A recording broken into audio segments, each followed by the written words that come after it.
Kenapa pergi haji? Kenapa pergi umrah? Kalau saya buat khusus tu, soalan pertama yang saya akan tanya, kenapa pergi? Kalau kata dah sampai masa, dah kota dah ada, duit dah cukup, masa semua dah ada, itu salah jawapan. Pergi sebab menyahut panggilan Allah. Labbaik Allahumma labbaik. Talbiyah itu. Kadang-kadang kalau dia tak ada duit pun, tapi sekiranya Allah nak dia datang, maka Allah adakan duit untuk dia melalui orang lain, macam-macam cara. Kalau dia tak ada masa, tuan, tapi Allah nak dia datang, maka Allah luangkan masa untuk dia. Bagaimana kita sekarang? Kalau Allah tak nak kita datang, wa na'udzubillah min zalik, minta jauh lah. Maka Allah tutup ruang dan peluang. Allah tutup masa dan tenaga dan harta, sehingga kita terperangkap tak boleh datang. Nampak? Tapi nak bagi tahunya, ini kemuncak ibadah rukunnya. Kalau balik pada haji tu kena graduate lah. Graduate. Graduate balik haji dia graduate patutnya. Dia dah complete pass. Rukun Islam yang 5 tu complete. Sebab tu orang ramai yang balik pada haji dia akan nampak satu perwatakan, penampilan, percakapan mesti berbeza daripada sebelumnya. Dan ramai orang juga kaitkan, aku belum bersedia nak pergi sebab belum bersedia nak berubah jadi baik. Macam-macam lah tanggapan yang silap kadang-kadang. Adapun sidang jemaah yang dimuliakan Allah SWT, kita sedang berada pada fasa grand finale. Grand finale itulah. Kalau dulu, sebulan yang dulu, kita menunggu kemuncak Lailatul Qadar. Itu kemuncak gilang gemilang Ramadan Al-Mubarak. Malamnya itu malam lebih baik daripada 1000 bulan. Kalau kita sekarang ni, kalau tengok kemuncak kepada syariat itu ialah haji. Sebab tu adanya wukuf, kemuncak juga. Dan Nabi kata maupun hadis, tiada haji kalau tiada wukuf. Waqaf, wukuf ni apa? Waqaf, berhenti. Apa nak berhenti? Berhenti daripada ingat makhluk. Berhenti daripada berharap kepada makhluk. Berhenti daripada sentiasa tertagih dengan ganjaran dan harapan dan segala bentuk perbuatan yang datang pada makhluk ni. Berhenti. Dan arafa, kenal Allah. Apa yang kita nampak sekeliling hari ini, ada isteri, ada anak, ada duit, seluruhnya ada. Kerana sifat Allah yang maha ada. Itu saja. Sebab tu dalam kalimat talbiyah itu, labbaik Allahumma labbaik, labbaik la syarika lak labbaik.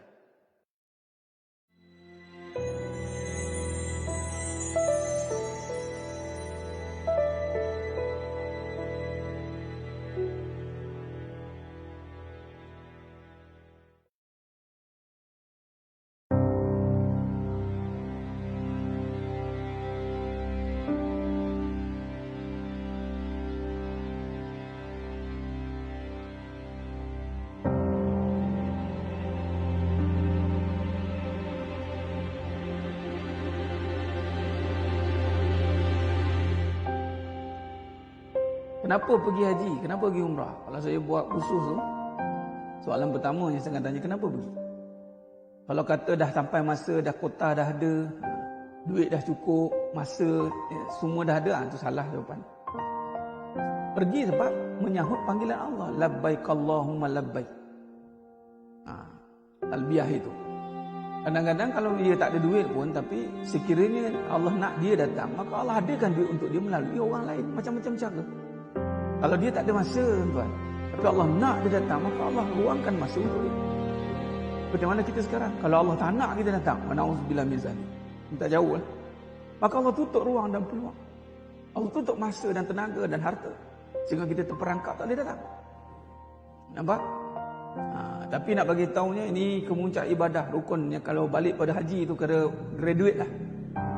Graduate. Graduate balik haji dia graduate patutnya. Dia dah complete pass. Rukun Islam yang 5 tu complete. Sebab tu orang ramai yang balik pada haji dia akan nampak satu perwatakan, penampilan, percakapan mesti berbeza daripada sebelumnya. Dan ramai orang juga kaitkan, aku belum bersedia nak pergi sebab belum bersedia nak berubah jadi baik. Macam-macam lah tanggapan yang silap kadang-kadang.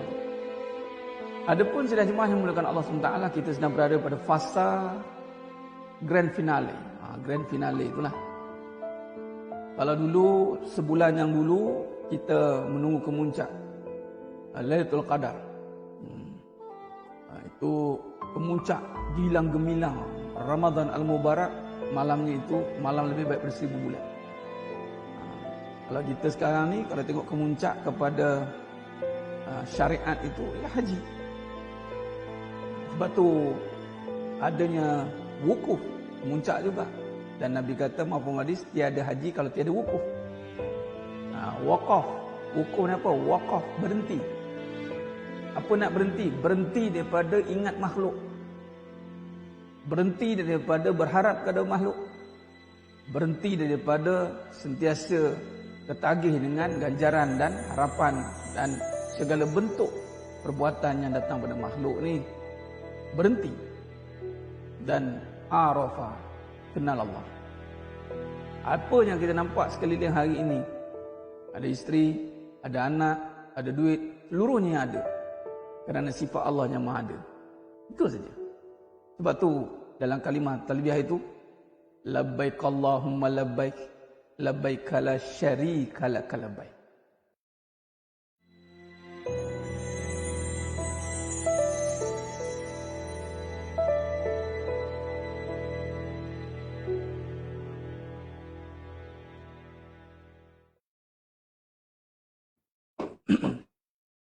Assalamualaikum warahmatullahi wabarakatuh. Bismillahirrahmanirrahim. Alhamdulillahirabbil alamin wa bihi nasta'in ala umurid dunya waddin. Asyhadu an la ilaha illallah wahdahu la syarikalah. Wa asyhadu anna Muhammadan 'abduhu wa rasuluh. Allahumma shalli ala Muhammad wa ala ali Muhammad. Rabbi yassir wa la tu'assir bi tamim bil khair.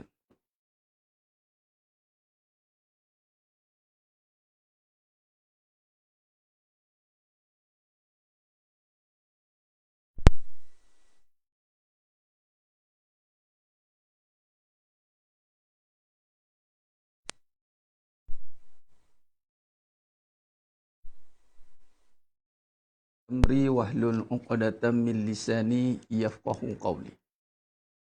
Allahumma aftah alaina hikmataka wanshur alaina min khazaini rahmatika ya arhamar rahimin. Wallahu allazi la ilaha illa huwa alimul ghaibi wa syahadahu wa rahmanur rahim. Wallahu allazi la ilaha illa hu al-malikul quddusus salamul mu'minul muhaiminul azizul jabbarul mutakabbir subhanallahi amma yusyrikun. Wallahul khaliqul bari'ul musawwiru lahul asma'ul husna. Yusabbihu lahu ma fis samawati wal ardi wa huwal azizul hakim. Wala haula wala quwwata illa billahil aliyyil azim. Wala manja minallah illa ilaihi amma ba'du. Ayuhal mu'minun, ittaqullah usikum wa iyaya bitaqwallah faqad fazal muttaqun. Sidang jemaah yang dimuliakan Allah Subhanahu wa taala.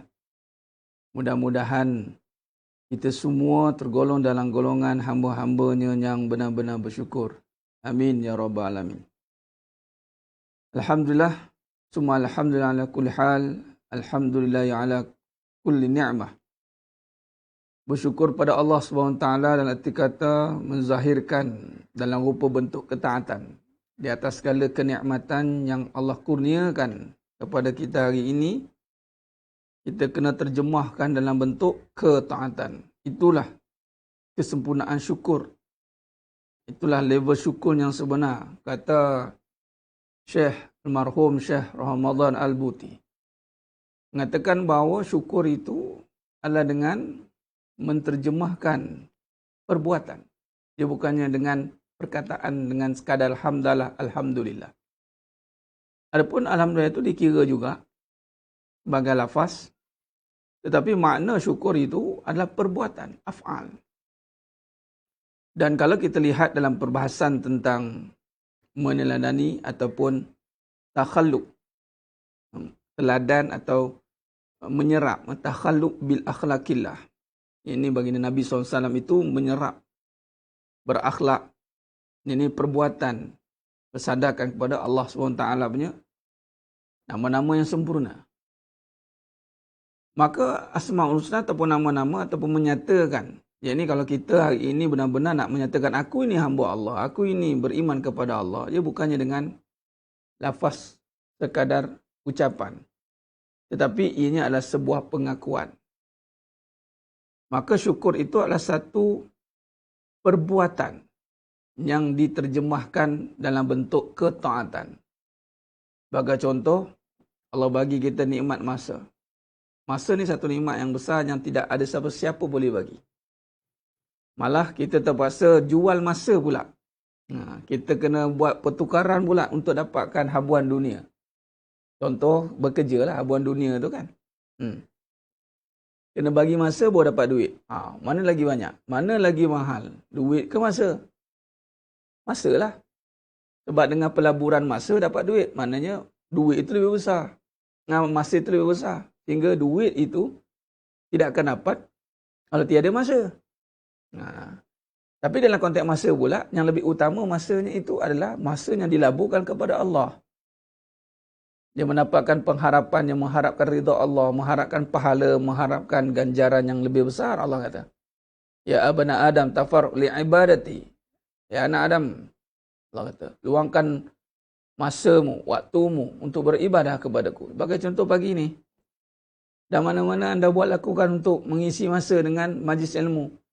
Niat pula sebagai penuntut, Allah jamin rezeki.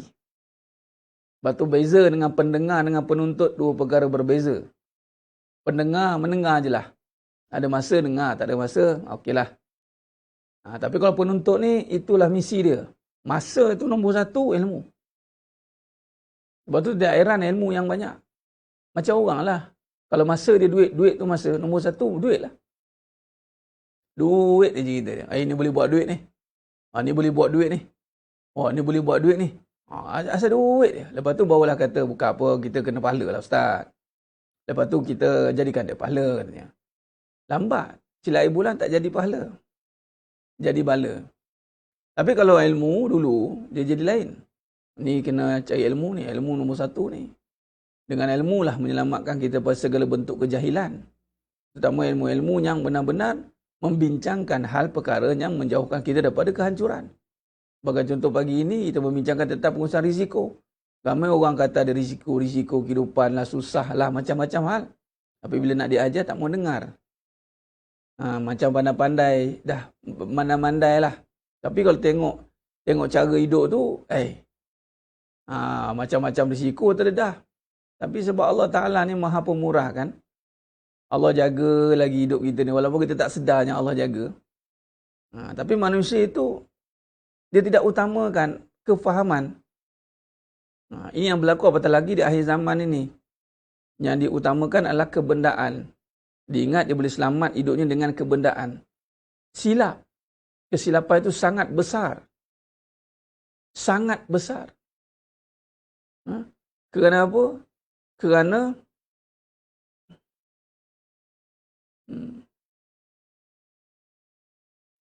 apa? Kerana dia melihat kepada keperluan itu bertukar kepada kemahuan. Dunia ini diurus dengan benda. Bukan diurus dengan ilmu. Sebab tu orang dulu sabiqun awwaluna sabiqun. Tu berjaya menguasai benda. Daripada tiada benda, ada benda. Tengok tuan-tuan. Prinsip kita. Daripada tak ada benda, ada benda tuan. Kita daripada ada benda, tak ada benda. Terbalik. Dah elok-elok kita kuasai, hilang balik. Dah elok-elok kita berada di kedudukan 2/3 dunia tuan-tuan. Tengok. Makin hidup kita makin panjang perjalanan ni. Kalau kita tengok, dia panggil apa, perubahan cuaca tu, perubahan perangai kepada keduniaan, dia makin menumpukan untuk memiliki dunia itu. Akhirnya ujung-ujung dia tak ada balik. Tengok, kita berempat-empat nak naikkan balik contoh. Bagaimana kita nak dapat balik dunia kita, bagaimana kita nak kuasai. Orang dulu sabiqun awwalun, bagaimana Nabi SAW dan para sahabat, daripada tak ada benda tuan-tuan, daripada tak ada apa-apa, sehingga mampu membina empayar dunia, membangunkan ketamadunan dunia. Islam menguasai dunia. Kita cuba tengok. Kadang-kadang yang jumpa mungkin kalau kita tengok kisah-kisah setelah dah tak ada duit, dah tak ada benda, dah tak ada harta, baru nak ngaji agama. Dah terkena mata hidung, dah tak ada kasih sayang, padahal kasih sayang ada. Rezeki ada tapi ilmu tak ada. Dah tak ada, dah tahu hati. Itu pun bukan nak boleh mengaji pun. Saya bagi tahu, yang tahu hati, sakit hati, susah hati tak boleh mengaji. Sebab tu sebelum nak mengaji, nak menuntut, dia kena bersihkan hati. Masa ni subjektif, tuan-tuan. Masa ni milik Allah. Kalau Allah nak dia, Allah suruh dia. Macam tadi, kita mukadimah video yang kita buat. Sebarkan tuan-tuan, insyaAllah. Nanti kita ada yang final punya video tu. Untuk wukuf, Arafah. Di haji di Mekah, tuan-tuan. Kalau Allah nak, Allah adakan masa untuk kita. Tapi dengan syarat hati lah. Daripada tak ada benda, ada benda. Kita daripada ada benda, tak ada benda. Daripada ada suami, macam tak ada suami. Daripada ada isteri, macam tak ada isteri. Isteri 2, macam isteri 1. Isteri 4, macam isteri tak ada. Nampak? Sebab apa? Kaedah pengurusan kehidupan. Saya cakap terang, tuan-tuan. Terus terang saya berkata, barang siapa yang mengurus hidupnya tanpa ada ilmu yang benar, segalanya ada macam tiada. Segalanya ada macam tak ada. Suami ada tapi macam tak ada. Tak ada kuasa, taring tak ada, habis full power tak ada. Awak suami. Dia orang kata apa? Qawamun 'alan nisa. Pemimpin, tak terpimpin. Minta maaf cakap.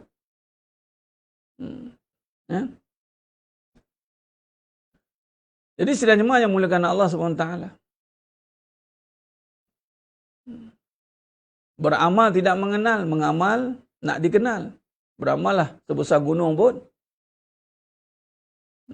Sebab tu beramal itu mengenal.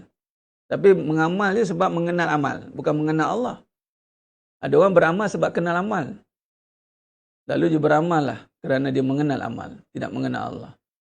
Lepas tu beramal pun macam-macam lah dia buat. Sebab apa? Risiko hidup dia tidak ada urus dengan baik. Poin yang saya nak kata pada pagi yang penuh barakah ni, tuan-tuan. Bila kita selagi mana belum berurusan dengan majlis keselamatan manusia, maka kadang-kadang kita dah beramal pun terasa terancam lagi kan? Dah beramal pun rasa terancam lagi. Anda dah berpuasa macam di Tarwiyah, besok Arafah, setahun tuan-tuan. Siapa yang berpuasa Arafah tu sebenarnya, Tarwiyah ni sebenarnya begini. Dia nak pairing, kalau sekiranya kenalah Arafah tu hari Jumaat. Tak boleh puasa hari Jumaat je. Ada orang kadang dia ikut itu je kan. Dia memang yang fadilat besar tu Arafah tu. Puasa 9 Arafah tu. 9 Zulhijjah tu. Wukuf tu. Jadi, sekiranya dia tak jatuh kepada, maka datanglah pairing Tarawih itu. Sebab nak mengelakkan daripada puasa seperti Yahudi. Hari Jumaat dia puasa. Tak boleh. Dia mesti Khamis Jumaat. Jadi kalau misal kata jatuh Arafah hari Jumaat, Tarawih itu jadi pairing dia. Khamis Jumaat. Dia tidak boleh. Dia kena sebelum tu kan. Jadi sidang jemaah yang muliakan Allah SWT. Sebab ada orang pilihan nanti, nak puasa Jumaat je lah, Khamis tak. Tapi kalau misal kata hari Sabtu, hari Isnin, puasa Isnin lah. Contoh. Tapi kenapa tadi dia dah beramal? Beramal tuan-tuan. Isteri beramal banyak. Tapi masih terancam kehilangan suami. Beramal bukan tak beramal. Guru sana-sini. Guru sana-sini. Kitab sana-sini mengaji. Tapi apa yang tak kena? Tak kenanya dia belum berurusan dengan majlis keselamatan manusia. Ini saya namakan tajuk ni. Rupanya nak mengurus risiko kehidupan ni, dia kena ada kefahaman yang cukup-cukup mesti diperhalusi. Betul ke dia ni berharap mohon kepada Allah? Ataupun dia mohon kepada amal dia yang menyelamatkan dia? Ada yang tanya, Ustaz, tak salah kan saya mengamal baca ayat Quran supaya suami saya sayang? Nampak? Dia bukan berurusan dengan Allah, dia berurusan dengan amal. Beramal lah, nak tengok. Beramal lah banyak-banyak, nak tengok. Beramal lah. Beramallah kerana nak menyelamatkan dunia. Bukan beramal sebab nak menyelamatkan diri daripada murka Allah. Beramal kita sebab nak menyelamatkan diri daripada murka Allah. Bukan sekadar nak menyelamatkan dunia kita. Menjaga duha sebab takut ni sekarang menjaga sedekah sebab takut miskin. Dah sedekah pun takut miskin lagi. Bayangkan, sedangkan Nabi dah jamin. Sebab apa sedekah? Sebab takut miskin. Jadi sedang jemaah yang muliakan Allah SWT, ini satu perkara yang perlu kita perhalusi. Nampak? Jadi bila kata kehidupan ini mestilah diuruskan. Apatah lagi risiko berbahayanya kehidupan ini. Apabila kita ada sedikit dalam hati kita berharap selain Allah. Itu yang kepencongan itu. Pencong kita. Nampak seperti beramal. Tapi tidak mengenal. Mengenal amal. Jadi bukan kerana suruhan Allah. Tapi kerana suruhan untuk nak menyelamatkan dunia. Ini satu kesilapan. Kesilapan yang perlu diperbetulkan. Jadi sebab itulah pentingnya ilmu. Berbalik pada ilmu. Ilmu itu menjadi yang utama. Apabila amalan itu dia lakukan ghairillah. Walaupun orang kata niat, yang penting niat. Tapi kefahaman, niat itu adalah kefahaman sebenarnya.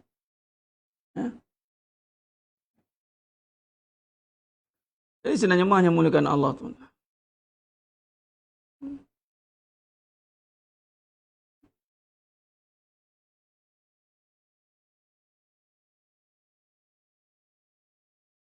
Pernah saya tanya diri, Puan Masurah, kalau kamu kata kamu yakin pada Allah, andai satu hari nanti apa yang kamu ada sekarang, Allah tarik, adakah kamu masih yakin pada Allah? Terus duk-dak jantung. Apa maknanya Ustaz? Maknanya itu, duk-dak tu lah maknanya. Maknanya memang menggambarkan betapa kerisauan, ketakutan, kehilangan itu. Jadi kalau takut hilang itu, maka dia ada kaedah dia. Dan tuan, semua orang takut kehilangan. Kehilangan yang paling kita takut itu adalah kematian. Memang itu adat. Sebab apa adat? Allah kata, "Walanabluwannakum bisyai'in minal khauf." Aku jadikan tu. Soal kita, kalau dah duk-dap, nak buat apa? Itu soalan dia. Nak pergi ambil sejadah, terus solat. Sebab apa? Sebab itulah tadi. Takut hilang. Maka solatlah sebab takut hilang dunia. Habis. Orang macam tu, setengah tu. Takut hilang dunia, maka dia beramal. Tidak, bukan begitu cara dia. Ketakutan itu ada, tetapi alihkan takut kepada Allah. Macam mana takut pada Allah kalau tiada ilmu? Kerana takut itu hanya dengan ilmu. Maka ketakutan itu disatukan. Jika benar takut hilang dunia, maka berharaplah kepada Allah menjaganya. Itu ayat dia. Ayatnya, Majlis Keselamatan Manusia yang menjaga hal ehwal kemanusiaan daripada semua kehilangan, daripada kehancuran, daripada segala bentuk rupa balak bencana, itu di bawah urus takbir Majlis Keselamatan Manusia. Majlis Keselamatan Negara, jaga negara je lah. Negara dan dengan masyarakat lah.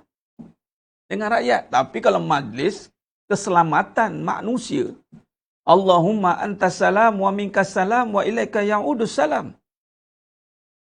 Kita kena minta Allah jagakan. Tapi semuanya mesti dengan kefahaman. Minta Allah jaga. Sebab tu nak Allah jaga, betulkan dulu kedudukan itu.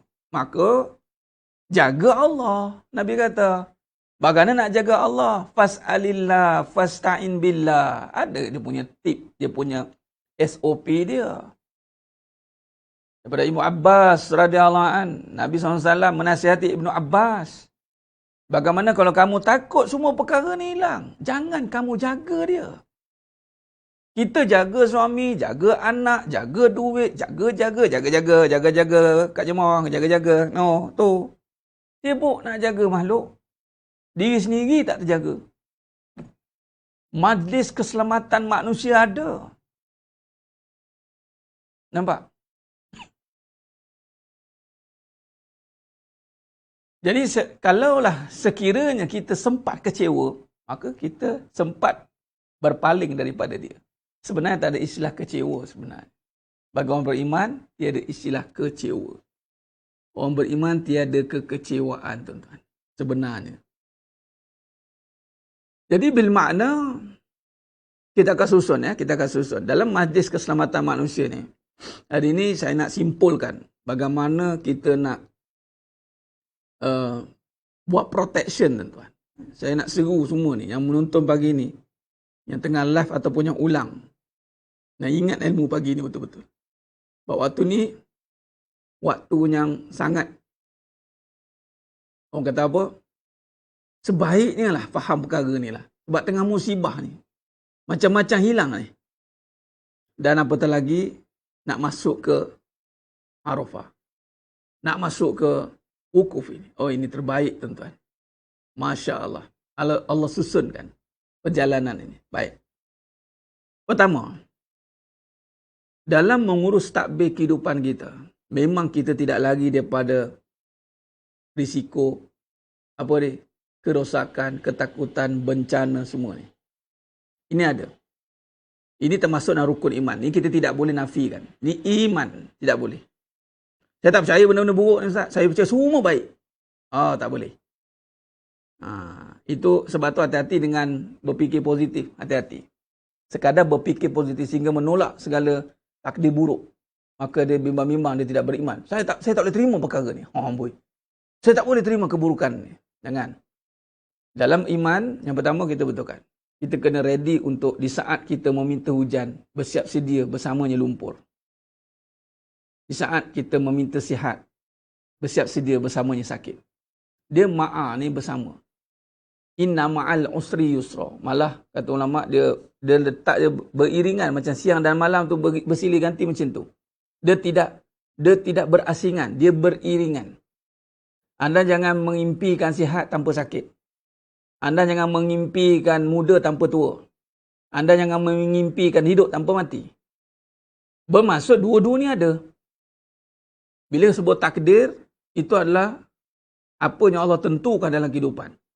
Bukan hukum ya. Hukum ada takdir jahat awak macam mana? Itu bukan, itu ada suruhan. Hukum suruhan. Bab hukum hakam tu suruhan. Dan takdir ustaz tak tutup aurat macam mana? Tu rasa nak kena sebat dia panggil. Dah tutup, itu ada suruhan. Bab suruhan dia dah ditakdirkan. Apa takdir pada suruhan itu buat. Tapi yang kalau kita bincang bab takdir yang umum, yang besar ini, yang ini kehidupan, itu dia. Buruk baik, siang dan malam. Jangan impikan siang tanpa malam.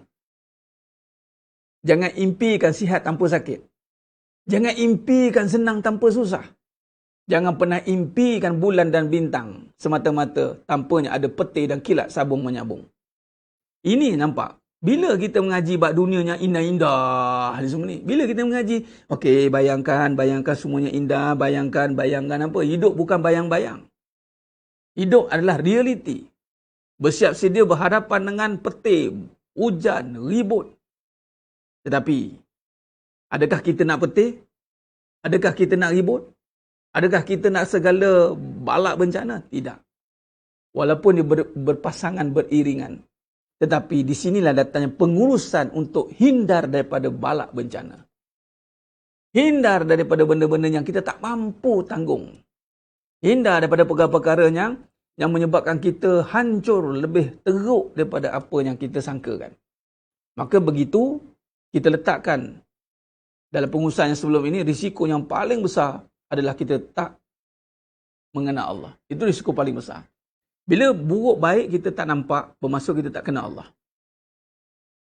Kita tak kenal Allah. Bila kenal Allah, maka kita kenal lah buruk dan baik itu dari Allah. Tu macam mana nak kenal Allah? Macam nak terima buruk dan baik kalau kita tak kenal Allah? Bermaksud apa? Risiko keburukan yang berlaku tidaklah seteruk apabila anda tidak menerima, tak mengenal Allah. Itulah yang menjadikan keburukan itu. Sebab Allah yang menjadikan kesenangan yang anda ada sekarang ini. Labbaik Allahumma labbaik, labbaik la syarika lak, labbaik innal hamda wan ni'mata. Kita dah buat penyataan, ini nikmat, ini pujian semua untuk Allah. Tapi kita tak nampak, kita nampak usaha kita. Suami kita nampak sebab apa? Sebab dia suka kat kita. Dari mata turun ke hati, kerana usaha kita nak mengorat dia lah, memasuk minang lah, nampak diri. Bila nampak diri, senang nampak diri, itulah balak bencana yang besar, tuan. Bila start risiko yang besar datang, bila kesenangan melupakan kita kepada nikmat Allah SWT. Sebab tu Nabi Sulaiman AS, haza min fali rabbi. Dia kaitkan dunia ni dari Allah, bukan dari usaha kita. Kita je duk ngaji, you can do it, you can do it, you can do it. Dunia ni kena usahakan. Kalau tak usaha macam nak dapat? Nampak diri je. Memang kena usaha, tapi kuasanya bukan pada kita. Patutnya faham begitu. Usahakan, tapi kuasa bukan pada kita. Usaha belum tentu dapat. Habis tu tak payah usaha, langsung tak dapat. Kalau makan kuali, kalau kuali dapatlah. Lagi macam mana pun dapat, tuan. Dah nama pun kita ni hamba, usahalah. Tapi usaha bagaimana? Usaha yang bagaimana? Usaha yang bersertanya doa di permulaannya, yang tawakal di pertengahannya, yakin di awalnya. Itu benar-benar usaha yang sempurna. Baik. Jadi makanya apabila kita gagal mengenal bahawa baik buruk itu, sebab tu di saat Allah, kita susah kita tak kenal. Okey. Tiba-tiba datang musibah yang kita tak suka. Sebab tu antara perkara yang paling dituntut dan sangat-sangat bagus anda buat dan kita buat waktu musibah adalah mengenal Allah. Sebab waktu musibah lah kita nak mengenal kembali. Mungkin time senang kita lupa Allah. Itu sebenarnya. Itikadnya sebenar gitulah. Senang kita lupa. Kita lupa, ya Rabbi, betul sungguh kita lupa. Kita kena duit, kita kena sihat, kita kena suami kita loving, kita kena isteri kita itu yang menyediakan semua. Sekali satu ketika kusangkakan panas berpanjangan namun gerimis di tengah hari. Kita lupa. Kita lupa perangai manusia itu berubah-ubah. Sebab manusia ni ada dia panggil suhu nafsu dia. Kita lupa nak mengenal Allah di saat senang. Maka Allah bagi peluang di saat susah. Sebab tu di saat susah, kita tidak mampu muhasabah. Kita makin rebah. Di saat senang, lebih teruk kita akan rebah. Sekarang ni mungkin kita rebah di saat susah. Di saat senang yang sebelumnya, kita mencari Allah. Ya. Bila sakit lah, adatnya begitu. Ada time sihat, time jogging, Allah. Allah, ada. Angkat dumbbell, ada. Allah, Allah, ada. Dengan romantik-romantik tu pegang Allah, ada. Ada pegang pipi isteri, Allah, ada. Dan nanti ke, aduh, awak ni, aduh, mulalah, kan? Time sakit, Allah, Allah, kan? Tak kisahlah sebut tu ikhlas tak ikhlas. Tapi Allah dah ke depan dah. Allah, Allah, Allah, Allah. Nampak? Allah, Allah, Allah, Allah. Bila bergaduh sama isteri, ya Allah abang. Dah. Allah keluar dah. Siapa hati abang ni? Allah. Ni suami pun Allah. Bergaduh juga tu. Allahu Akbar. Dah sebut. Masa mula-mula tak sebut. Mula pegang kamulah. Saya pegang. Yang isteri pun, baik suami saya tak pernah berusaha dengan perempuan lain. Pegang. Makhluk belaka. Makhluk belaka. Makhluk belaka semua. Bila datang sakit, Allah tanggalkan kesenangan, Allah gantikan kesusahan. Kita nak buat apa? Nak cari senang lagi? Senang dah diberi dari awal lah. Nak cari senang lagi? Carilah keselamatan manusia. Berusahalah dengan majlis keselamatan manusia. Maka, sebenarnya apa saja musibah, sepatutnya senang tu ingat Allah. Hidup ni senang susah ingat Allah. Nasib baik sebut juga Ustaz. Itulah. Biasanya, kalau sakit ni, dari sihat dia tak ingat Allah. Biasa kalau sakit lagi menyumpah seranah. Sekarang kita nak kembalikan balik. Bila kata kita melalui fasa itu, dia fasa silih berganti siang dan malam. Ada ketikanya nikmat, ada ketikanya azab. Susah, senang, susah, senang, susah, senang, susah, senang. Bila nak berhenti semua ni? Bila mati. Bila mati, syurga.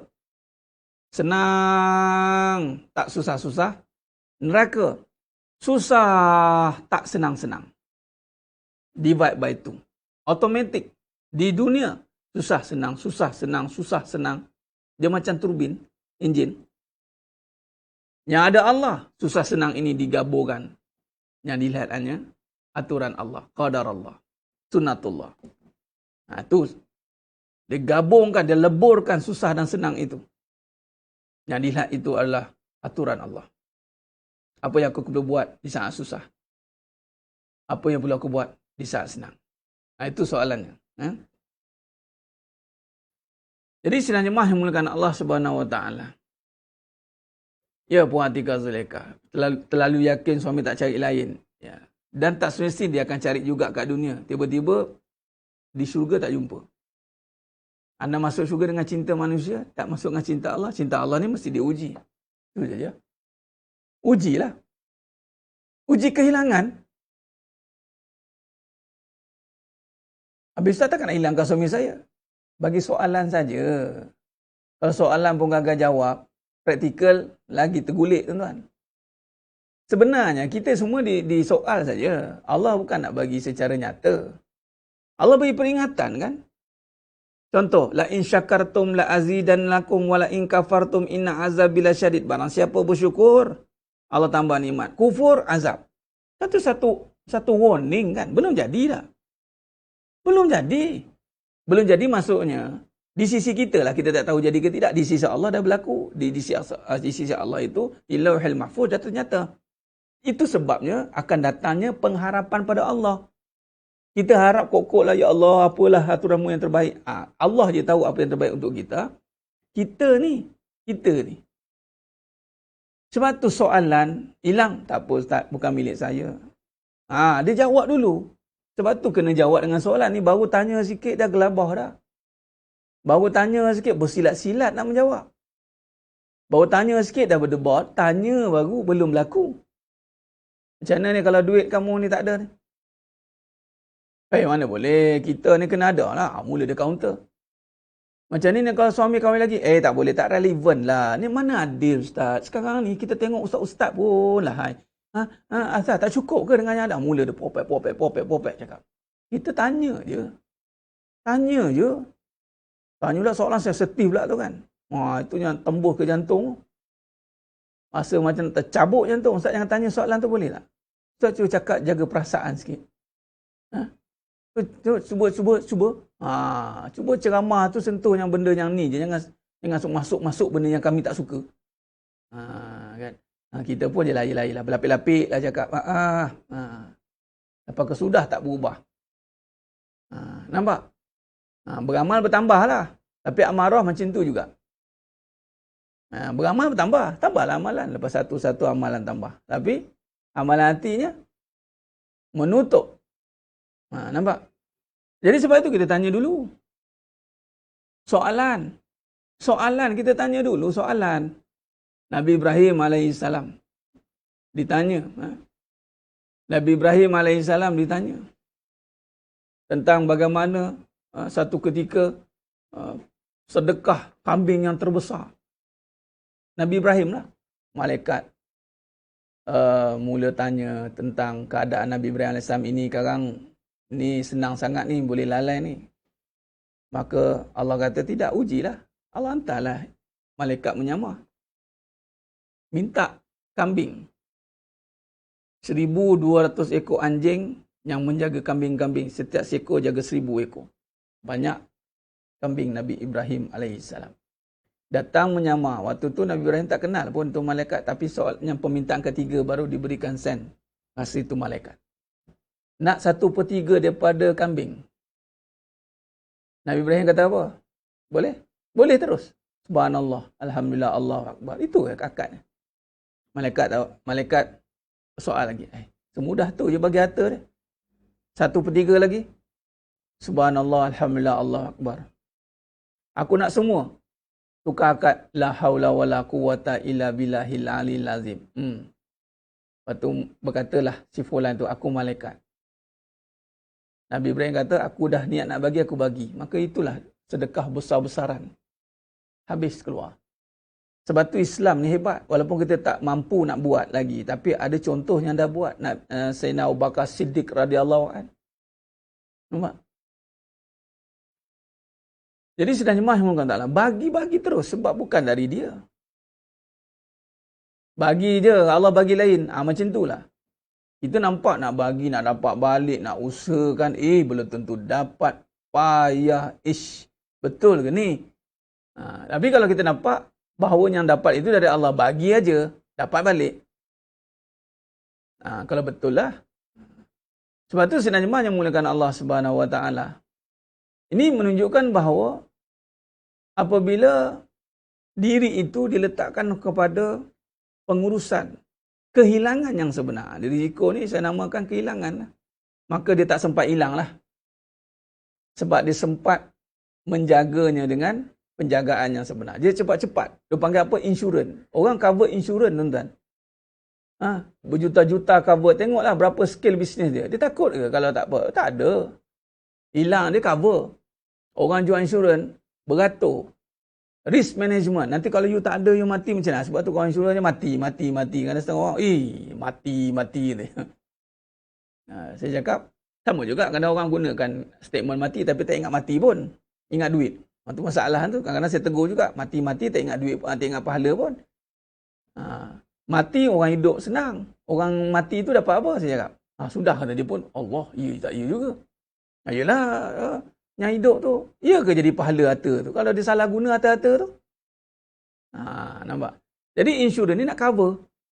Maka, setiap bulan dia punya coverage dia tinggi. Jadi apa-apa risiko berlaku, cover. Dia tak one to one. Kalau 1 million dapat balik cost. Kalau 1 million, dia cover 2 million. Kalau 2 million, cover 4 million. Jadi kita ni di cover oleh Allah tidak? Itu soalan dia. Kita di cover oleh Allah tidak? Maka itulah yang perlu kita persoalkan diri kita. Aku buat semua usaha aku ni di cover, dijamin oleh Allah penjamin aku ataupun usaha yang menjamin aku.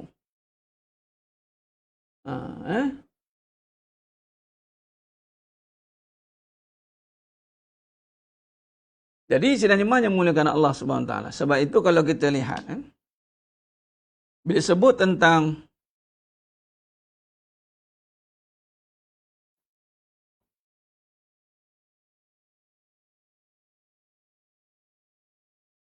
risiko itu, maka kita boleh simpulkan kehilangan.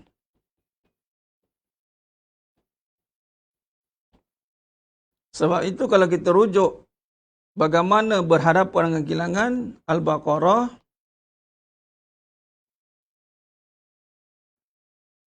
(155) dan 156. Allah susun satu-satu keadaan kita itu daripada kehilangan ni akan menghasilkan apa? Takut. Perasaan.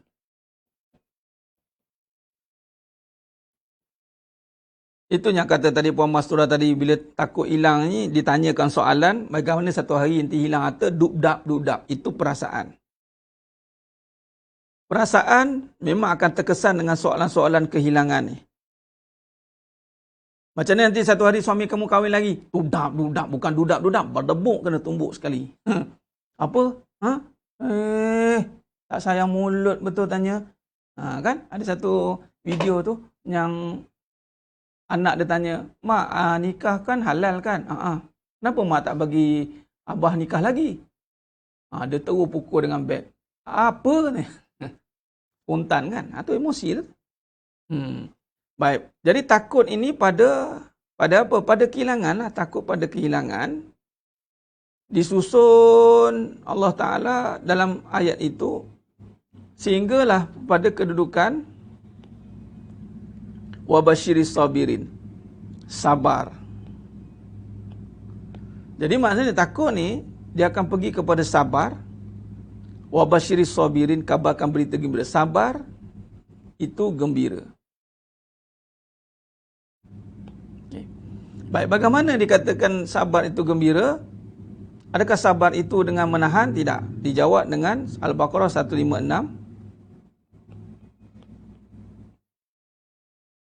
Itulah kalimah istirja. Inna lillahi wa inna ilaihi raji'un. Inna lillah.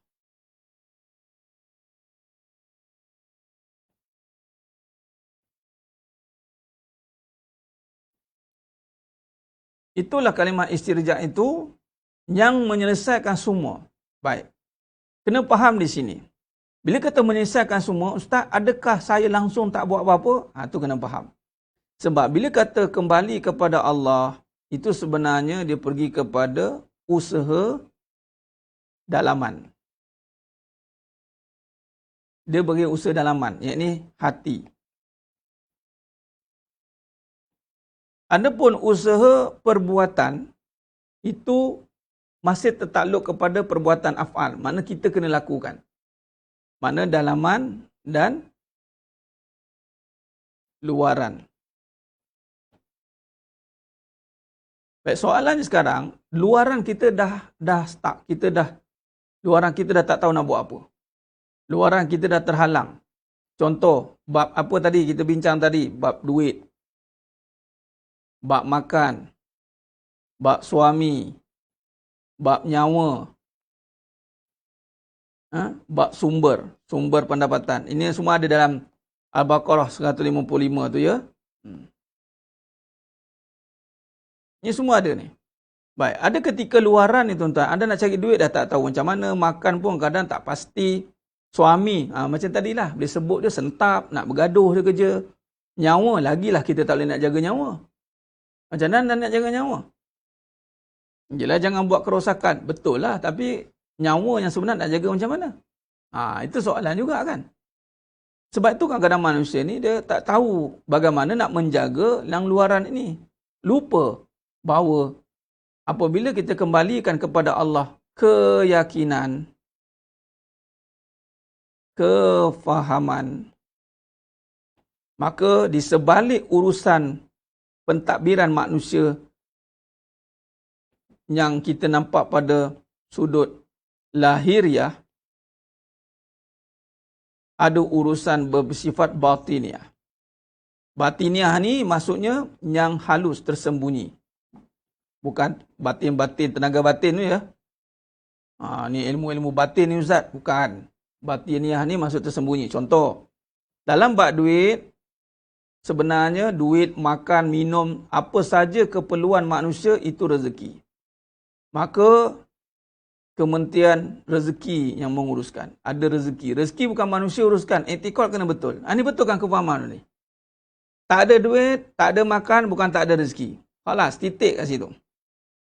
Suami, Kementerian Kasih Sayang. Bukan Kementerian Wanita dan dan luar bandar. Ataupun yang menguruskan suami pergi majlis kaunseling rumah tangga. Itu ya suami, tapi ni kasih sayang. Nyawa, lagilah kementerian yang menghidup, yang mematikan, kudrah iradah. Jadi maknanya di sini ada berbicara soal yang lebih besar. Itu yang gaib.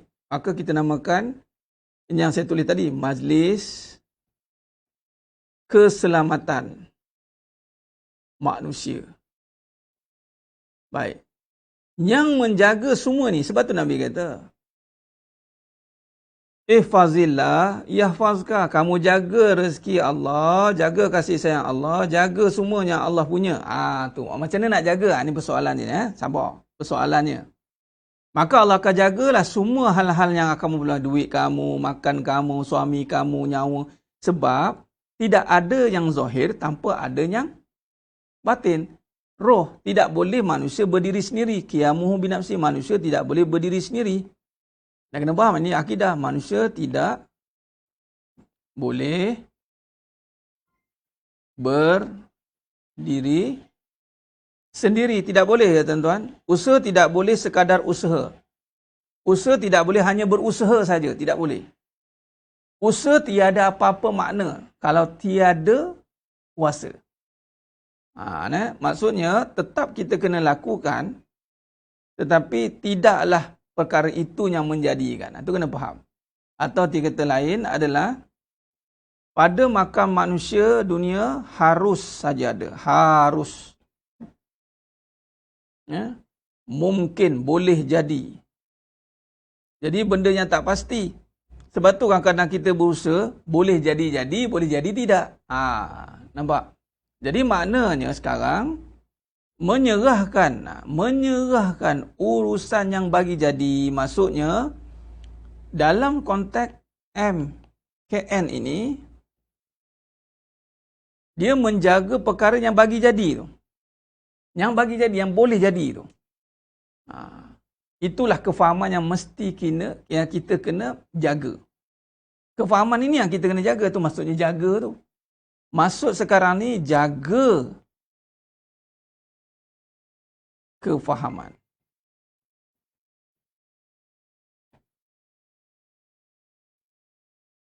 Dengan menjaga ketaatan.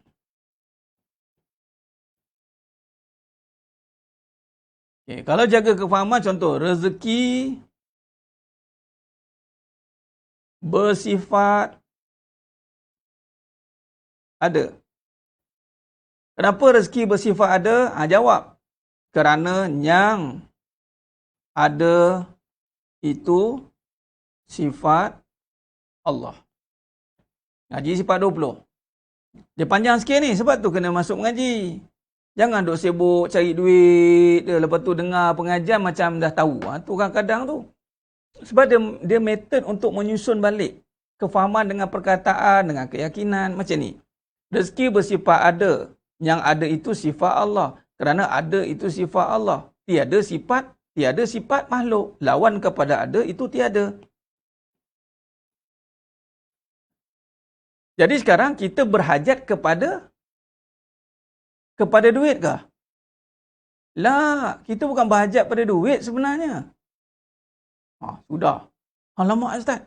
Habis tu, kita berhajat ada duit. Kalau berhajat pada duit, kalau duit orang, berhajat pada duit. Tak ada kat anda. Kat anda. Kat duk tempat lain. Apa pun tak ada. Jadi, perkataan ada masih lagi dibawa. Ada berasal dari mana? Di mana tempat ada? Ada berada pada Allah. Maka berhajat kita ada duit itu dengan Allah adakan. So, macam mana nak Allah adakan Ustaz? Pertama, jagalah apa yang fahaman kamu tu. Ni, jaga ni. Kemudian Ustaz, jagalah ketaatan. Dah kata Allah adakan. Macam nak jaga ketaatan? Usaha janganlah lupa sampai orang kata apa, dah tak ingat lain dah. Dah tak ingat solat, tak ingat itu, tak ingat ini. Tak ingat majlis ilmu.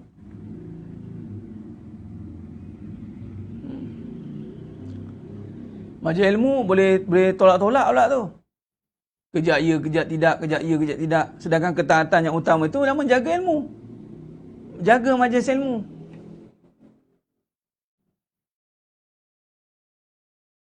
Ramai orang menjaga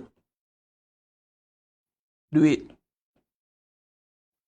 Menjaga suami. Menjaga bisnes. Di mana ada? Di mana ada? Dia jaga ada tu tak? Ni kena kefahaman ni tuan-tuan ni. Menjaga duit. Maka dia jagalah usaha. Apa saja yang ada pada usaha dia jaga. Usaha untuk duit lah. Jaga suami. Jaga tip. Kita kena jaga makan minum, jaga itu, jaga ini. Jaga. Lepas tu jaga. Jaga bisnes. Jaga customer. Jagalah customer tu. Tu yang boleh bagi-bagi tu. Ini customer bagus kot. Ini customer tu. Jaga customer, jaga klien, apa nama, jaga ejen. Jumalah. Ni. Dan sekali ejen berpaling tadah. Aduh, geramnya aku. Ni banyak berlaku ni. Ni kalau orang kata bisnes ni. Bisnes pun tak tahu apa benda. Menjaga urusan. Urusan apa? Berbalik pada urusan duit. Dalam sekali jaga duit je. Dia mana ada? Mana menjaga ada tadi? Bila ada tu tidak diletakkan pada tempatnya. Sebenarnya kesilapan itu tadi berbalik kepada risiko yang utama. Ada Allah tu. Tak kenal. Tak ada. Bila kita tak merasakan ada Allah, kita tak merasakanlah Allah adakan duit. Macam mana? Tak rasakanlah Allah adakan suami. Tak rasa. Bila nak rasa? Bila Allah tarik suami sekejap lagi. Bila Allah tarik duit, di situ barulah menyembah tu. Ya Rab, Ya Rab. Baru menyembah kita. Sekarang tak sembah lagi, tak silap sembah duit. Sembah amal. Sembah amal. Tengok beramal je, duit ada. Jadi ni beramal ni. Tak sembah Allah. Sembah Allah ni tuan-tuan. Bermaksud apa? Bermaksud menyerahkan hati itu bahawa amal pun Allah adakan, duit Allah adakan, suami Allah adakan. Jadi iktikad kita menjaga adanya. Menjaganya ada tu. Menjaga Allah. Itulah kata ihfazillah tu. Niat ni nak jaga Allah tu. Bukan nak jaga duit. Maka kalau nak jaga Allah, Allah dah adakan duit, maka duit itu perlu digantikan dengan pahala, dengan taat. Duit dia taat. Duit dia tak boleh jadi ni. Mesti dia akan jadi orang yang sangat kritikal dalam memikirkan duit itu. Pahala ke dosa ni? Suami. Dia akan fikir bahawa kritisasi dia tak sempat nak kritik suami. Dia akan pastikan apa aku buat dengan suami ni. Bermaksud menjaganya ada tu adalah menjaga urusan amalan kita. Menjaga amalan kita. Amalan yang berharap kepada Allah, bukan berharap kepada duit ada, berharap pada suami ada. Masalahnya tak ada pun, berharap pada suami terus. Beramal berharap pada suami, beramal berharap pada duit, beramal berharap pada bisnes. Tu kan ada campur-campur tu. Agak-agak nak nampak barakah, panggil ustaz, ceramah sikit. Ambil jadi penasihat. Barakah lah lagi. Katanya. Dia sendiri tidak begitu.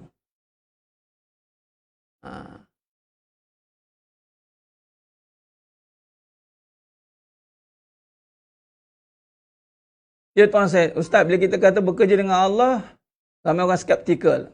Salah ke jawapan tu? Jawapan tu tak salah, tapi salah pada tempatnya. Itu saja. Jawapan tu tak salah, tapi salah pada tempatnya. Tempat bagi mereka yang tidak memahaminya, maka dilihatlah salah. Memang hakikatnya kita bekerja dengan Allah. Apa maksud bekerja dengan Allah? Melakukan segala suruhan Allah. Itulah kerja Allah. Itulah kita bekerja dengan Allah. Hidup ni berkisah tentang suruhan dan larangan. Allah bagi ada duit. Untuk apa? Allah bagi ada gaji tetap. Untuk apa? Untuk sedekah tetap, infak tetap. Allah bagi suami itu tetap. Tak berubah-ubah tu. Bercelik mata, suami ni lagi. Boleh kata begitu pula. Suami ni lagi. Allah tetapkan suami itu supaya beramal tetap. Tetaplah kamu beramal dengan suami kamu. Jangan ubah-ubah. Kejap suka, kejap tidak, kejap mengajuk, kejap tarik muka, kejap cakap tinggi, kejap cakap rendah. Apa ini? Aku bagi suami ada, orang lain di saat susah nak ada. Jangan mengenang ada. Ni siap mengenang ada tu. Dah suami saya tak baik macam mana? Macam mana? Minta tukar pula tu. Tu contoh. Suami pula, bila Allah bagi ada isteri, jangan nak kita buat sambil lewa. Tak berubah isteri tu. Kamu lagi. Cari lain lah. Cari lain pula tu. Jaga isteri tu dengan ketaatan. Didik isteri jangan syirik. Ni banyaklah sekarang kau nak tulis ni, detail lah pula. Bukan nak dibelah, dimanja ni isteri dilambung-lambung, dipublicize-nya, dipublikkannya. Ini isteri saya, ni isteri saya. Allah tak suruh buat pengumuman gitu. Allah tahu dah tu isteri kamu. Jaga isteri kamu tu. Macam mana nak jaga? Jagalah orang yang dah berjaya menjaganya, belajarlah. Jangan buat-buat pandai pula. Itu isteri saya tu je, okey dia. Ya ke? Jaga urusan bisnes. Kenapa Allah bagi kita ni urusan banyak? Bisnes ni maksudnya urusan. Patutnya urus duit sendiri. Tiba-tiba nak sibuk urus duit. Bekerjalah duit. Klien lah. Kenapa? Sebab Allah nak kita ni lebih banyak berurusan dengan dekat dengan Allah. Itu je. Lebih banyak amal banyak. Maksudnya makin dekat dengan Allah lah. Orang bisnes lah kena soft depan. Orang yang banyak urusan dengan manusia lah yang paling patut sujud banyak pada Allah. Sebab dia banyak urusan ni. Sebab tu tidak hairan bagaimana Nabi SAW memimpin, mengepalai. Tengok sahabat-sahabat belakang, frontliner. Semua Sayyidina Abu Bakar Siddiq radhiyallahu an, Sayyidina Uthman bin Affan radhiyallahu an, Umar Khattab radhiyallahu an, Abdul Rahman bin Auf. Ini semua tycoon bisnes ni. Ini tunggu Nabi. Ya Rasul berapa nak? Tunggu je nak berapa nak transfer. Bagi terus. Lagi banyak tanggungan, lagi banyak urusan, patutnya makin dekat dengan Allah. Sebab tu Allah cukup marah. Orang yang banyak urusan, tiba-tiba tak berharap kepada Allah. Maka kata Nabi SAW dalam riwayat Ibnu Majah, Man lam yas'alillah yadghab alaih. Siapa yang tidak memohon kepada Allah, maka Allah akan marah kepadanya. Rawahu Ibnu Majah. Nampak? Bila kata kita berharap, kita minta ke Allah, Ya Allah, Engkau yang adakan duit, bantu aku adakan. Bantu aku urus apa yang Kau adakan.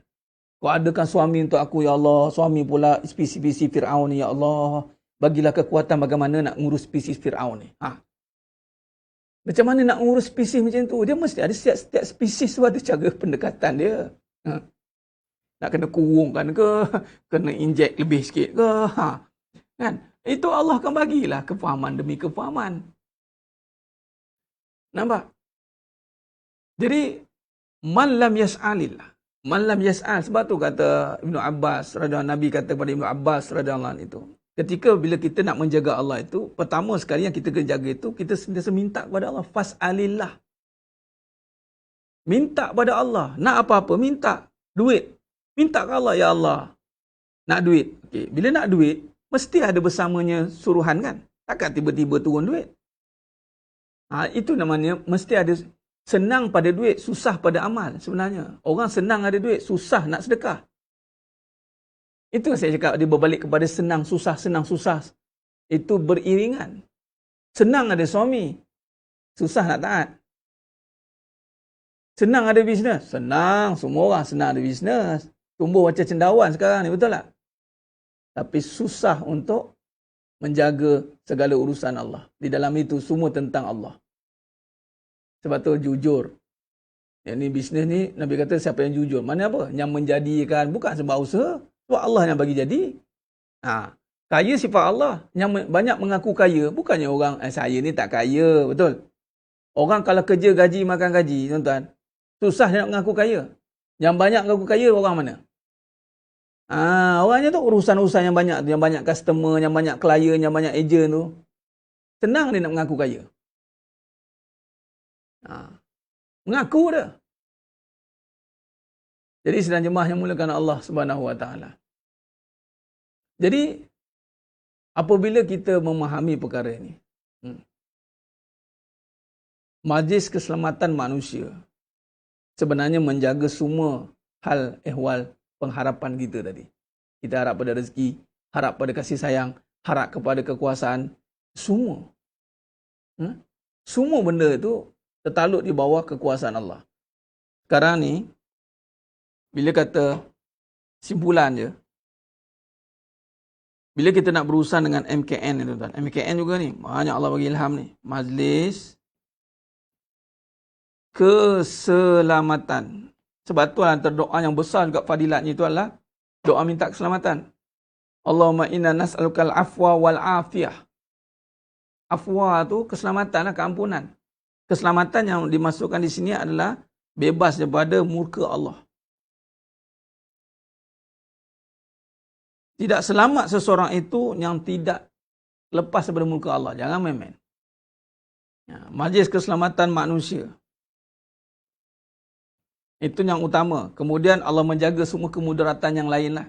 Yang kita pun tak nampak. Tapi yang utama. Maka, menjaga, dalam konteks hadis mengatakan menjaga itu, menjaga Allah. Ihfazillah. Yang ini kembali kepada menjaga suruhan.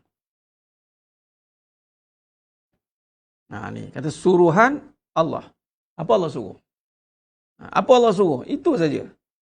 Dan larangan. Inilah. Ni katanya bekerja ni. Inilah good business. Inilah urusan yang paling menguntungkan. Kalau bahasa ni bisnes, kata guru saya, inilah bisnes yang besar dengan Allah katanya. Kita menjaga suruhan dan larangan. Suruhan ini untung, larangan ini rugi. Lagi banyak larangan, lagi besar kerugian. Lagi banyak suruhan, lagi banyak keuntungan. Itu caranya. Maka suruhan itu, maka Allah tak pada contoh. Pada sekarang ni katalah duit. Duit ni senang. Sebab tu orang kaitkan senang, orang senang. Sebab memang duit bersifat senang. Tang mana susah? Tang amal. Tang suruhan. Susah, termasuklah larangan. Larangan jangan cinta duit. Susah nak buat. Sebab orang akan cium-cium duit. Terima kasihlah duit, kerana engkau lah aku berubah. Dulu aku susah, sekarang aku senang. Terima kasih duit. Nampak? Juga terima kasih Allah. Daripada dulu susah, sekarang senang. Lepas tu, macam-macam nak tunjuk lah. Macam-macam dah. Dia buat, dia sedekah, dia apa. Sebab senang. Bukan sebab Allah suruh. Jadi maknanya susah. Suruhan, larangan tu susah. Suruhan dan larangan tu susah. Tetapi Allah kata, aku tidak akan menyusahkan. La yukallifullahu nafsan illa hus'aha. Sebab tu, setakat nak suruh orang cari duit, tak payah suruh. Orang semua tahu cari duit. Tapi nak cari pahala ni, kena buat kelas macam ni. Punya payah nak suruh orang buat pahala sebenarnya. Suruhan buat pahala pada duit. Nak kena kempen. Kalau cari duit tak payah kempen. Melompat-lompat orang cari sini. Tapi kalau nak cari pahala, tak apalah. Mana pada-pada je lah. Jangan jadi taksub sangat. Taksub terus. Kalau cari duit tak ada taksub pula. Bagus. Kita kalau duit ni ekonomi kuat, baru kita boleh tahu ramai orang. Nampak kita ni bias. Cenderung kepada kebendaan. Sedangkan duit ia senang. Tapi susahnya suruhan. Sebab tu ramai orang akan kecundang balik dengan duit. Sebab suruhan banyak pada duit ni. Anda kena ingat. Lagi banyak duit, lagi banyak suruhan infak. Sila lagi bulan, wa mimma razaqnahum yunfikun, sebahagian. Ya, Allah tak suruh bagi semua. Tapi 1/2/5 pun pening. Ya, amin. Kalau 100 juta, 2.5% berapa? 2.5 juta. Betul ke? 250,000. 100 juta 2.5 lah kan? Yang keluar, itu bagi yang Allah tak buka hati dia, yang keluar tu akan lebih besar. Padahal dalam bank banyak. Tapi dia nampak yang keluar tu, ya Allah besarnya. Padahal banyak tu dalam bank. Ataupun banyak lagi nak masuk lepas ni. Tapi dia nampak yang keluar. Allah 1 juta dah. 1 juta dah keluar. Padahal dalam bank 10 juta. Allah 100 juta. 2 juta. Tak boleh tu. Kita bagi-bagilah. Kita pecah-pecah sikit. Infak. Zakat. Wakaf. Sedekah. Orang tak ada duit, tak adalah tuntutan tu. Ya Allah, berat tuan. Berat tu kan dunia tu, suruhan tu. Sebab tu sahabat-sahabat, bila dapat dunia, menangis. Bukan kita menangis tak dapat. Kita menangis tak dapat. Jadi sedang jemaah yang menggunakan Allah Subhanahu Wa Taala. Sebab itu, apabila adanya dunia, maka risiko kehilangan dunia bukannya gagal mengurus dunia. Tuan-tuan, tak hebat ke mengurusnya pakar-pakar tu? Sehebat mana urus dunia? Kalau Allah kata tiada, tiada. Tapi kalau orang tu urus macam biasa-biasa, tapi dia menjaga suruhan dan larangannya, insya-Allah tuan-tuan, berkembang perniagaan dia. Kalau ikutkan kecanggihan, teknologi kemodenan, rasa zaman Nabi SAW lah, kami orang katakan susah nak sebarkan agama, susah nak maju. Tapi bila tengok zaman sekarang tuan-tuan, dengan arus kemodenan yang luar biasa, kejatuhan adalah kemuncaknya sekarang. Di macam mana tu? Kejatuhan di saat senang ke susah? Senang. Jadi sebenarnya mulakan Allah SWT. Jadi sekarang ni, sebab tu kata guru saya, cari susah. Atau bersusah-susah. Bila kata susah, itu adalah memikirkan suruhan dan meninggalkan larangan. Ya benar tu Cikgu Amir. Ditaklifkan. Kan taklif, ditaklifkan. Ya, kalau taklif tu adalah ikut-ikut. Taklif, ditaklifkan, dipertanggungjawabkan. Sebab tu orang kata, oh lagi ramai isteri, lagi banyak suruhan. Iyalah nak didik seorang. Sebab tu, lagi banyak isteri, lagi banyak suruhan. Yang gagal mengurus yang pertama, memang berbanlah yang kedua, tiga, empat. Tapi kalau dia dah berjaya mengurus yang pertama, ya insya-Allah yang kedua, tiga, empat tu, bismillah. Itu harta yang besar bagi seorang suami, itu isteri solehah. Dia tak ada larangan memiliki dunia. Tak ada larangan. Jadi jangan cuba-cuba nak melarang orang. Tak boleh banyak duit.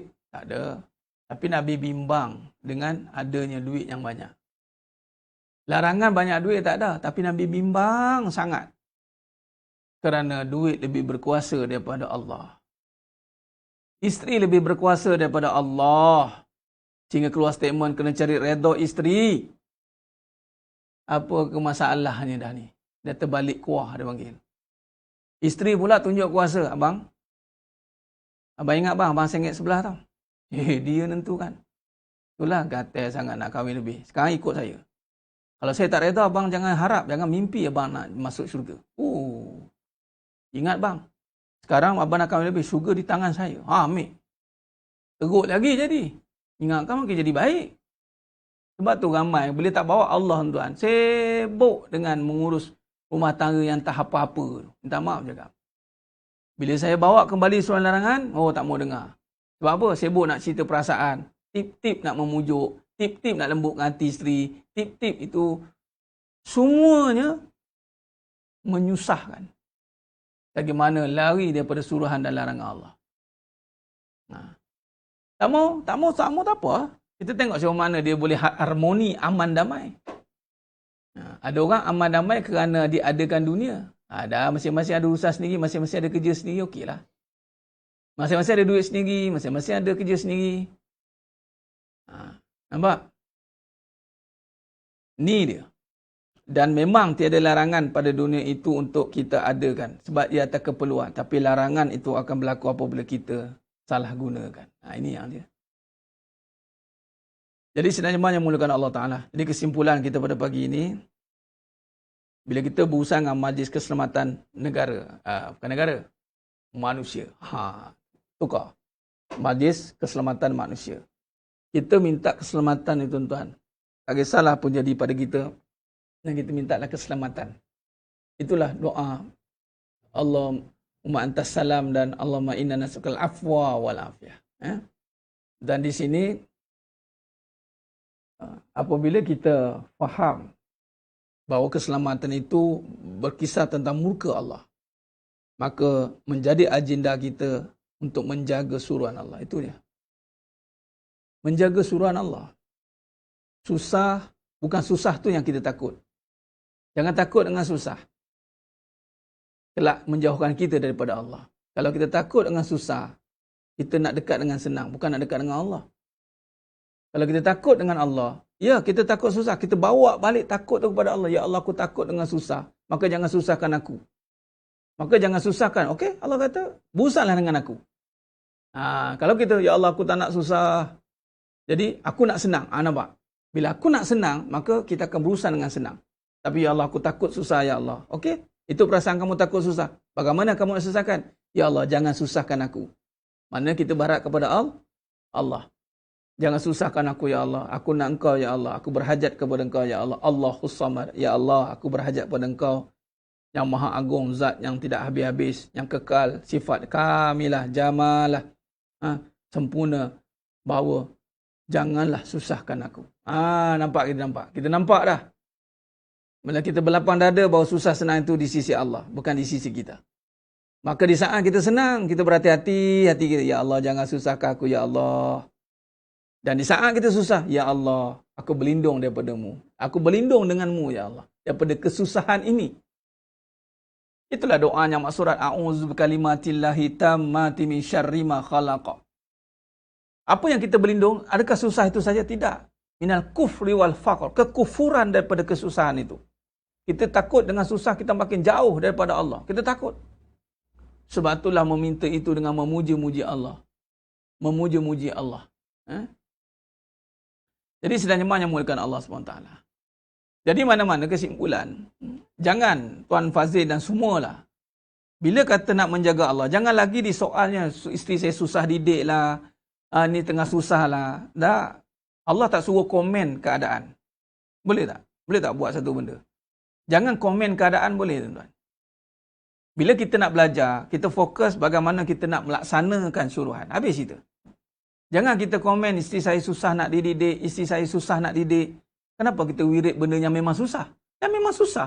Suruhan itu memang susah. Terima. Susah betul lah nak cakap dengan budak-budak. Memang susah. Budak-budak ni perasaan banyak. Nafsu. Memanglah nafsu ni kena cakap berkali-kali, kena ketuk. Besi kan? Ketuklah banyak kali sampai terbentuk. Agak-agak tak boleh ketuk, leburkan dulu. Faham? Kalau boleh ketuk, ketuklah. Terimalah suruhan itu susah. Jangan lagi keluarkan statement, susah nak didik isteri. Tak payahlah keluarkan statement, dah memang susah. Suruhan dan larangan itu susah. Jangan kata, alah mudah je. Jangan, itu meremehkan.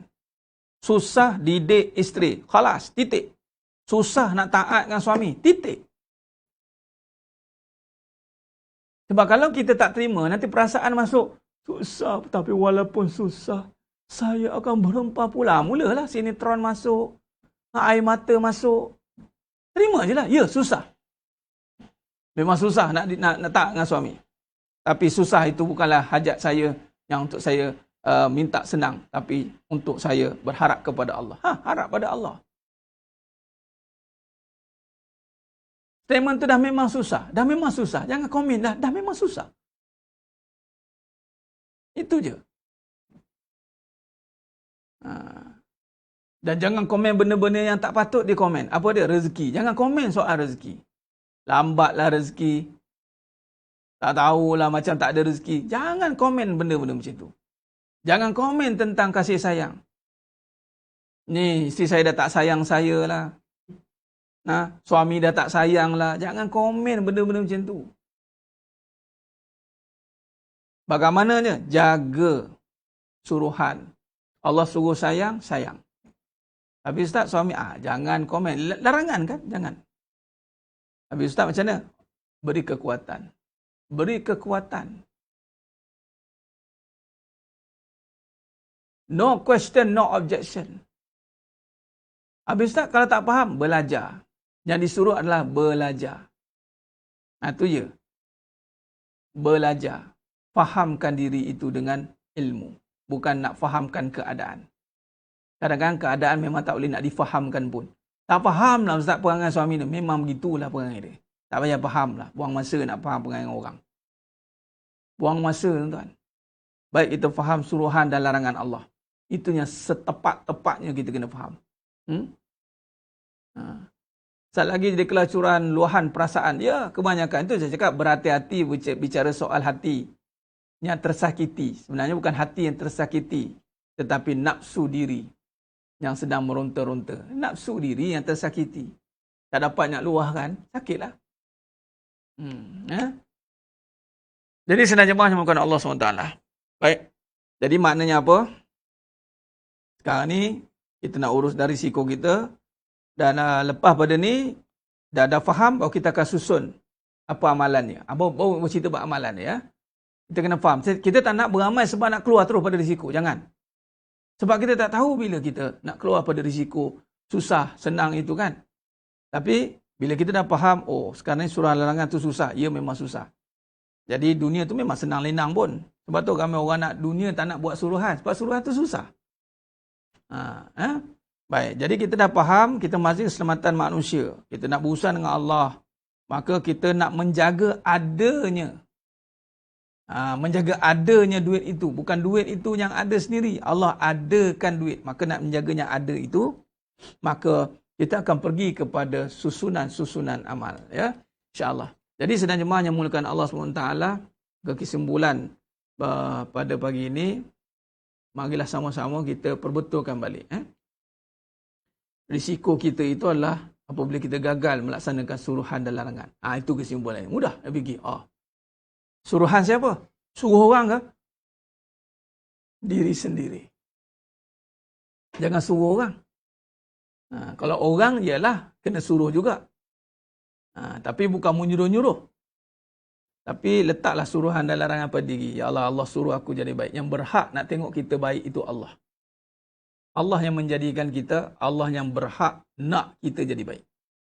Jadi, tunaikan hak Allah terlebih dahulu. Janganlah kerana ada perkara lain. Jadi baik sebab apa ni? Saya dan Insan Ustaz, isteri saya ni baik sangatlah Ustaz. Jadi saya tengok dia lipat kain pun saya menangis. Saya tengok dia ni, Allah, baik betul isteri saya ni. Jadi apa sebab saya nak jadi jahat kepada isteri saya ni Ustaz? Tengok. Balik-balik dia sambut saya. Dia bagi air, dia bagi minum, dia picit kaki saya. Jadi terdetik hati saya Ustaz. Dah lama saya jadi jahat ni Ustaz. Ya Allah pun bagi. Disebut Allah juga. Disebut Allah juga. Jadi saya nak nyatakan cinta tu lah Ustaz. Dia kat genti lah. Bohong lah tu. Kalau isteri kamu jahat pun, Allah berhak nak kamu jadi baik. Samalah dengan suami pun. Bila kita letakkan hak yang besar itu, Allah nak kita jadi baik. Di saat Allah berikan semua perkara tadi kita, Allah menjadikan kita. Ya ayuhan nas u'budu rabbakumul ladzi khalaqakum. Manusia, sembah aku jadikan kamu. Maka apa alasan kita lagi? Kalau barulah suami isteri bagi sedikit belayan, kasih sayang pun boleh berubah jadi baik. Kalau Allah bagi kehidupan, kenapa tak baik-baik? Kalau suami barulah jadi romantik sikit pun dah tak nampak lain dah. Saya tak nampak Ustaz, suami saya memang tak cari lain dah. Allah yang menjadikan kamu, tak nampak?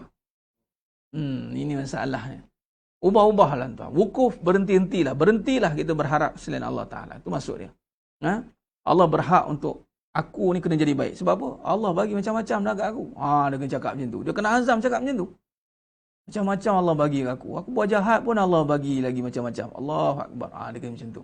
Bukan dah sampai dah terduduk, dah habis semua benda, baru nak cakap macam tu. Jadi Allah nak jadi baik. Kalau cakap dengan anak-anak pun cakap. Allah nak kamu jadi baik. Bukan Abi nak. Jangan letak kendak kita. Cakap suruhan Allah. Cakap kat isteri yang mana tadi? Yang payah didik isteri, payah didik isteri. Cakap kat isteri. Yang Allah nak kamu jadi baik. Cakap macam tu. Cakap Allah yang nak kamu jadi baik. Bukan abang. Tapi abang ni menjalankan tugas. Jadi kalau masing-masing nak, kita nak Allah jadi baik, masing-masing berazam macam tu, insya-Allah Allah baikkanlah kita. Itu je. Tapi kalau nak tunggu keadaan berubah jadi baik, maka itu berubah sebab keadaan lah. Maka susahlah kita. Risiko kita akan tidak melakukan suruhan dan akan melakukan larangan. Itu je. Itu yang melakukan larangan itu yang bahaya tu. InsyaAllah jadi sedang jemaah yang mulia Allah Ta'ala, mudah-mudahan di saat musibah yang melanda ni makin dekatlah kita pada Allah. Kita gunakan sebaik-baik masa yang ada untuk mengurus segala risiko-risiko yang berbahaya ini, iaitu kehilangan Allah SWT dalam hidup kita. Itu paling bahayalah dalam hidup. Baik, saya kira cukup setakat tu pada pagi yang penuh barakah ni, sehingga kita bertemu lagi pada siri yang berikutnya. Alhamdulillah, teruskan istiqamah dalam pengajian. Bagaimana susah, ingat, ibadah tu susah ya. Jadi menuntut ilmu memang susah. Sebab dia menanggalkan keraguan, menghilangkan kejahilan. Jadi benda-benda itu sangat-sangat memberi impak kepada kehidupan. Jadi yang makin memberi kesan itu makin susah sebenarnya. Jadi berazamlah, mohonlah kepada Allah untuk Allah berikan kemudahan. Ini pun bila kata susah, yang kita harapkan adalah kemudahan. Allah yassir wala tu'assir. Ya Allah permudahkanlah ya Allah. Janganlah kau susahkan. Bila Allah permudahkan, insya-Allah itu maksudnya pertolongan Allah, pertolongan Allah. Baik, insya-Allah moga-moga Allah rahmati kita semua. Mohon ampun, maaf atas segala kekurangan, terkasar kata itu kurang bicara. Hanya Allah Ta'ala sajalah yang mampu menyempurnakan perbahasan kita pada pagi yang penuh barakah. Baik, hingga kita bertemu lagi pada siri yang berikutnya. Aku laqali hadza wa astaghfirullahalazim li wa lakum. Wabillahi taufiq wal hidayah. Assalamualaikum warahmatullahi wabarakatuh. Tangguh dengan tasbih kafarah dan suratul Asr. Subhanakallahumma wa bihamdik. Asyhadu an la ilaha illa anta. Bismillahirrahmanirrahim. Wal 'asr. Innal insana lafi khusr illa alladhina amanu wa amilus salihati wa tawassaw bil haqq wa tawassaw bis sabr. Wallahu a'lam bisawab. Takbir. Allahu akbar.